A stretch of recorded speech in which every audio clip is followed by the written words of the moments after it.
What's good? What's good, everybody? Welcome back to another episode of the Urban Platform Speaks. Make sure to like and subscribe as you tune into the channel. Check out the content. And with that being said, man, I want to speak on a statement that Kendrick Perkins just made about LeBron James and younger players not really looking up to LeBron James and not really following his lead, right? And like that's to me, this is true, right? Because younger players see what LeBron James is going through in his career, and they watch him play basketball, and kids don't want to emulate that, right? Like the flopping and telling people that he's the GOAT, and then he's getting so much pushback from from not just his peers, but like a whole bunch of older players who have played the game, who just letting it be known that like what LeBron James is saying and what he's doing is not true, right?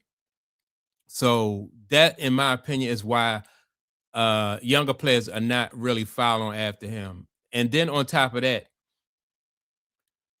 when you look at, and I think younger players are intelligent enough to know that they can see where you make mistakes. Like the people in front of them, they realize where you make mistakes at, and so they're not going to emulate that, right? And when they see players like Kevin Durant and LeBron James and how it affects their legacy in the long run, they don't want it to have those same mistakes on their record when they get older.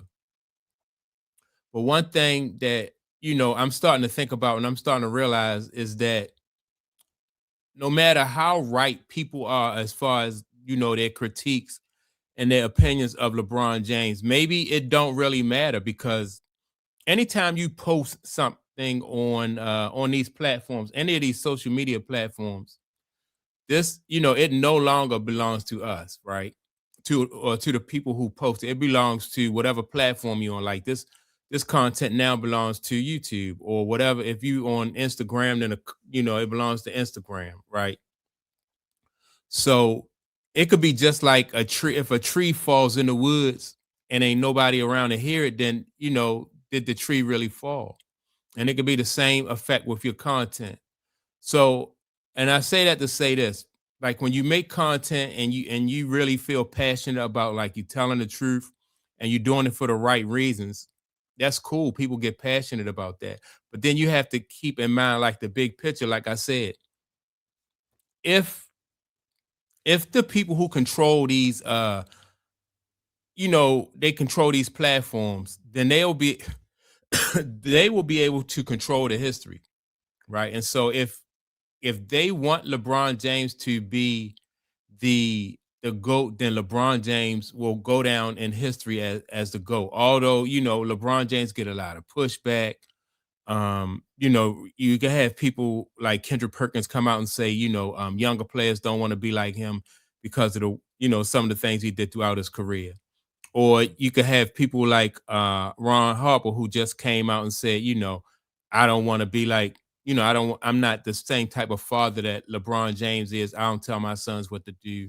Or players who said that LeBron James ruined the dunk contest, or LeBron James, LeBron James was a flopper throughout his career and he never really played hard. He shrank in the big moments, right? I don't care how big your platform is. I don't care if you have 1 million subscribers or if you have 20 subscribers.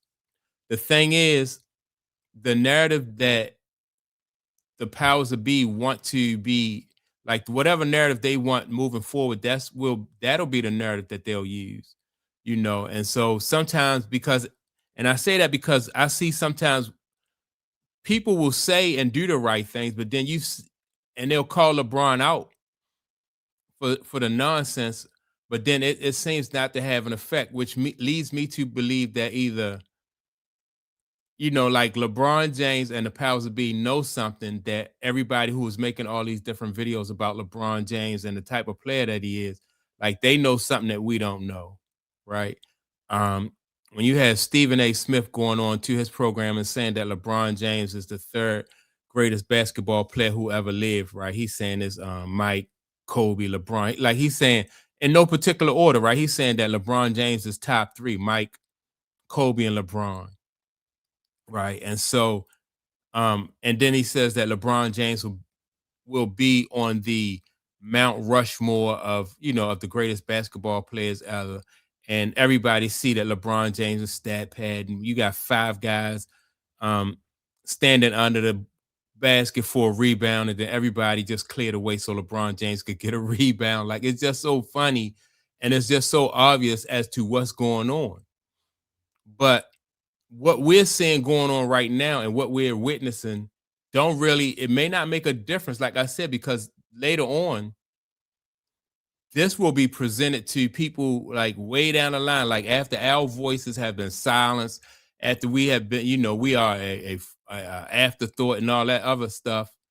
It won't even really matter. What's going to matter is what the mainstream media and the powers that be, like, what narrative they want out there about LeBron James, right? And so when we think about like how the ratings have gone down and ticket sales are down and people saying that LeBron James shoes don't sell like Michael Jordan shoes, I'm starting to think that all that stuff may not even matter. And like I said, whatever narrative they want to put out there about LeBron James is just going to be out there. And not that I'm saying that people should really, like, they should give up and allow the powers to be and allow people to promote something that's, that you disagree with or something that's not true.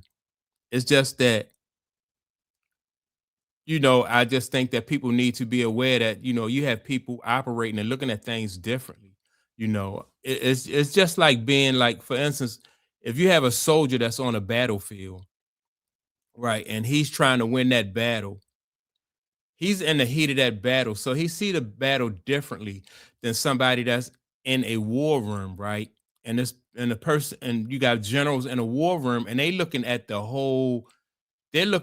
everything, the big picture, right? All of the battles, and they're trying to win the war. So they may sacrifice the people in this one battle so they can gain advantage and win the war, right?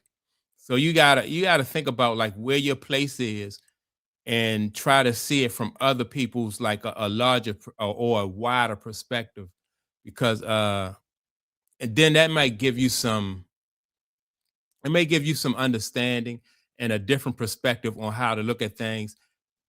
And also it may, because you don't want to be too passionate about something, and then it consumes you to a point where you just lose all sense of reasoning, number one, or you may be able to be manipulated, right? Because I think it's good for social media when you can have people coming on here and saying, well, LeBron James is a fraud, and then he'll do 10 things to prove that you're right, that he's a fraud.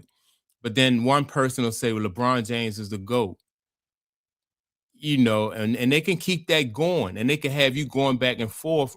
And that back and forth will just is good because you have, like I said, you got people on social media going back and forth, and it's good for social media because that interaction is good for the platforms as far as like their sponsors and stuff. It draws people to the argument, especially like when you tell the bigger the lie that you tell and the more outrageous the lie that you tell, then that'll get more people, it'll just make people upset and just get passionate about it and want to talk about it. But in that, you also have to remember that you might be in a situation where somebody is just trying to manipulate you.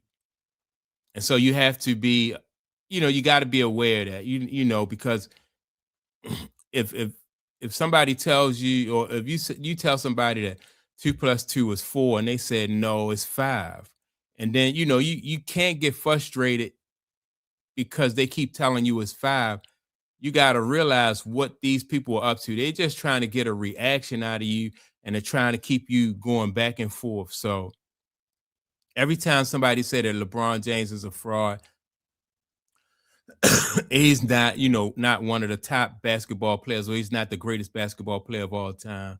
Um, I just keep in mind, like, you want to be honest about what you're seeing, but don't be to the point where you are too passionate about it, where you lose or you're in a position where you can be manipulated. And you see that a lot of times where, even dealing in politics, like people will be manipulated and then they'll get themselves into some trouble when the people that are trying to manipulate them, they don't face any of the consequences of the trouble that you get into or the stress that you cause yourself just trying to prove that something is true or it is not true. So you just got to be careful, man. And so, but I do agree with Perkins. LeBron James is not somebody that these young players are going to pattern themselves after, because they see how much pushback he's getting, from calling himself the GOAT, or when he all this flopping and stat pad and stuff like that. I do believe that this young generation see that and they don't want any parts of it. But I think this back and forth with LeBron James is just good for it's good for these platforms to have these people, have people and just go back and forth. So that's my take on it. Make sure to like and subscribe to the channel. Also, don't forget to leave a comment, and I'll check you all out in the next video. Peace.